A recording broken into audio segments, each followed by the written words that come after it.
Have you ever noticed something?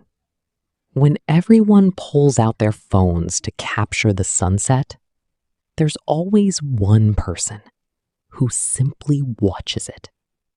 Not through a screen, not through a camera lens, just with their own eyes.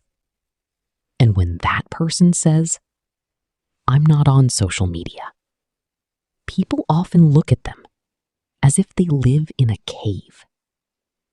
But they're not afraid of technology. They're protecting something most of us have already lost: their attention, their peace, their freedom. Social media taps into one of the oldest parts of human nature: the need for social validation. Every like, every comment, every notification triggers a small release of dopamine in the brain. And that's not an accident. To make these platforms as engaging as possible, but people who stay away from social media experience dopamine too. The difference is their happiness comes from within, not from numbers on a screen. They don't need hundreds of strangers to approve their vacation photos, to enjoy their vacation. Because for them, memories are meant to be lived, not performed. Social media promises connection, but often it becomes a game of comparison. You compare your ordinary days to someone else's carefully edited highlights. And in that game, you almost always lose. Many studies suggest that people who spend less time on social media often report lower levels of anxiety and greater life satisfaction. Why? Because they've stepped out of a race that never truly ends. Constant scrolling trains the brain to crave quick rewards, quick entertainment, quick validation, quick dopamine. Over time, it can weaken focus, reduce patience, and make silence feel uncomfortable.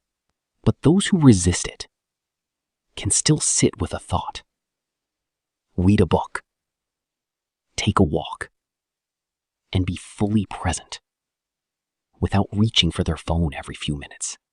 On social media, every post can feel like an audition, a performance, a search for approval. But real connection happens somewhere else.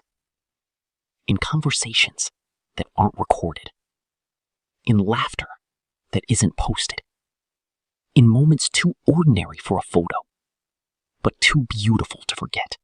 People who avoid social media may have fewer connections, but often those connections run deeper. And perhaps most importantly, they reclaim their time.